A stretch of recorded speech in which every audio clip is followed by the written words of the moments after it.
जय श्री राधे कृष्ण। आप सभी का आपके अपने YouTube channel BK Mishra present में बहुत बहुत स्वागत है। आइए आज आप सब सुनेंगे श्रावण मास महात्म्य कथा में अंतिम अध्याय, जो कि 30वें अध्याय की कथा। तो बोलिए प्रेम से भगवान भोलेनाथ की जय, माता पार्वती की जय, सर्वदेवी देवता की जय। ईश्वर बोले, हे सनत कुमार, मैंने श्रावण मास का कुछ महात्म्य कहा है। इसके संपूर्ण महात्म्य का वर्णन सैकड़ों वर्ष में भी नहीं किया जा सकता।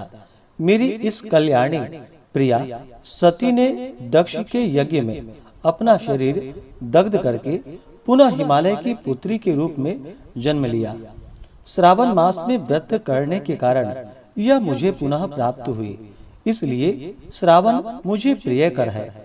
यह मास न अधिक शीतल होता है और न ही अधिक उष्ण यानी कि गर्म होता है।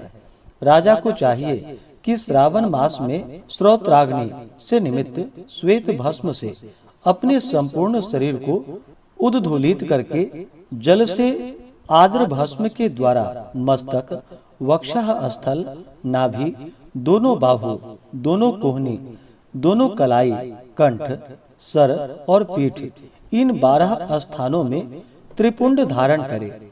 मानसटो के मंत्र से अथवा सद्योजात आदि मंत्र से अथवा षडाक्षर मंत्र ओम नमः शिवाय से भस्म के द्वारा शरीर को सुशोभित करे और शरीर में 108 रुद्राक्ष धारण करे। कंठ में 32 रुद्राक्ष, सर पर 22, दोनों कानों में 12, दोनों हाथों में 24, दोनों भुजाओं में 8-8, ललाट पर 1 और शिखा के अग्रभाग में 1 रुद्राक्ष धारण करे। इस प्रकार से करके मेरा पूजन कर पंचाक्षर मंत्र का जप करे। हे विपेंद्र, श्रावण मास में जो ऐसा करता है वह मेरा ही स्वरूप है, इसमें संदेह नहीं है। इस मास को मेरे अत्यंत प्रिय जानकर केशव की तथा मेरी पूजा करनी चाहिए। इस मास में मेरी अत्यंत प्रिय तिथि कृष्णाष्टमी भारत के पश्चिमी प्रदेशों में युगादि तिथि के अनुसार मास का नामकरण होता है। अतः श्रावण कृष्ण अष्टमी को भाद्रपद अष्टमी समझनी चाहिए। कृष्णाष्टमी के दिन भगवान श्री हरि देवकी के गर्भ से उत्पन्न हुए थे। हे सनत कुमार, यह मैंने आपको संक्षेप में बतलाया है। अब आप और क्या सुनना चाहते हैं? सनत कुमार बोले कि हे पार्वती पते, आपने श्रावण मास का जो कृत्य कहा उन्हें सुनकर आनंद सागर में निमग्न रहने के कारण और उनका वर्णन विस्तृत होने के कारण व्यवस्थित रूप से स्मृति नहीं बन पाई।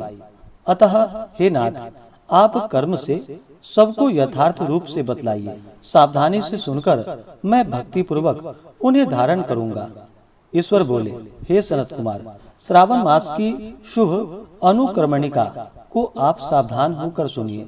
सर्वप्रथम शौनक का प्रश्न, तत्पश्चात सूत जी का उत्तर, श्रोता के गुण, आपके प्रश्न, श्रावण की व्यतुत्पत्ति, उनकी स्तुति, पुनः हे मुने आपका विस्तृत प्रश्न, इसके बाद नाम कथन सहित आपके द्वारा की गई मेरी स्तुति, फिर कर्म से उद्देश्य पूर्वक मेरा उत्तर, पुनः आपका विशेष प्रश्न, उसके बाद नक्त व्रत की विधि, रुद्राभिषेक कथन, इसके बाद लक्ष्य पूजा विधि, दीपदान, फिर किसी प्रिय वस्तु का परित्याग, पुनः रुद्राभिषेक करने तथा पंचामृत ग्रहण करने के प्राप्त होने वाला फल, इसके बाद पृथ्वी पर शयन करने तथा मौन व्रत धारण करने का फल, तत्पश्चात मासोपवास में धारणा पारणा की विधि, इसके बाद सोमाख्यान में लक्ष्य रुद्रवर्ती विधि,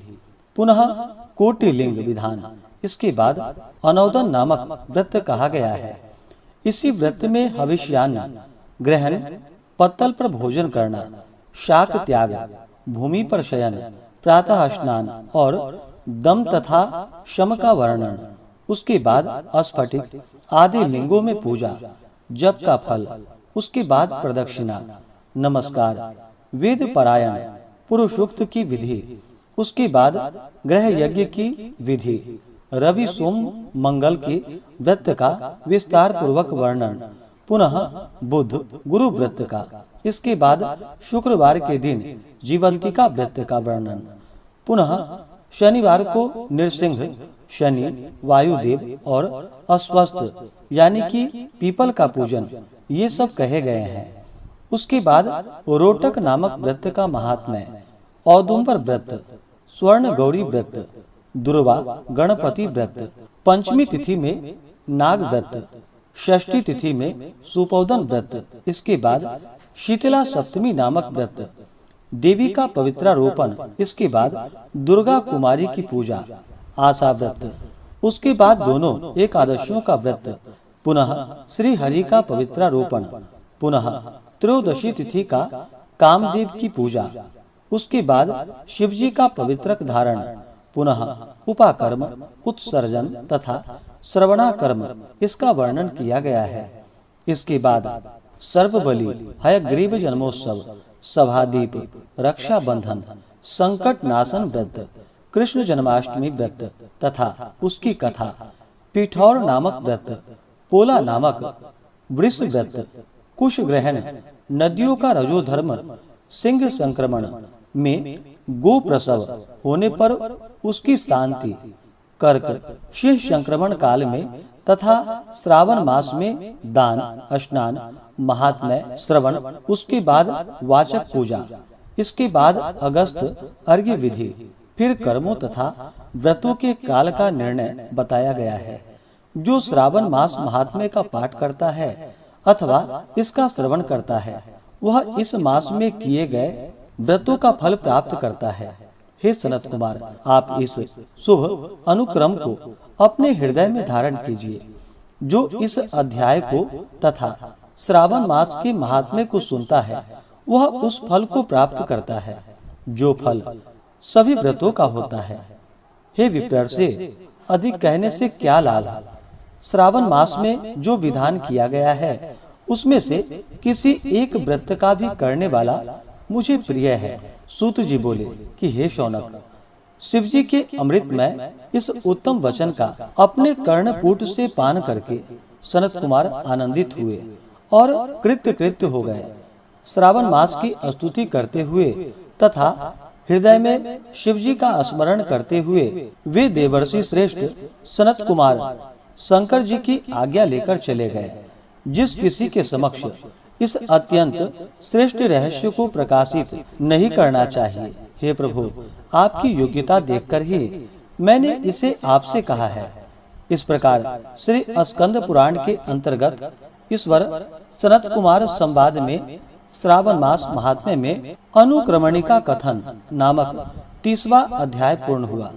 तो बोलिए प्रेम से भगवान भोलेनाथ की जय, माता पार्वती की जय, सर्वदेवी देवता की जय।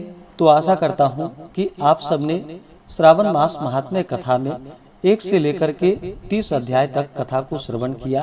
इसी प्रकार से ज्ञानवर्धक जानकारियाँ प्राप्त करते रहने के लिए, व्रत पूजा के बारे में जानने के लिए, कथा को सुनने के लिए चैनल पे अगर आप पहली बार आए हैं तो चैनल को लाल बटन दबा करके सब्सक्राइब करें, साथ में बेल आइकन घंटी को दबाएं ताकि आने वाली वीडियो का नोटिफिकेशन आपको समय से मिलता रहे। वीडियो को लाइक करें, शेयर करें, सुखी रहें और स्वस्थ रहें। जय श्री राधे कृष्ण। धन्यवाद।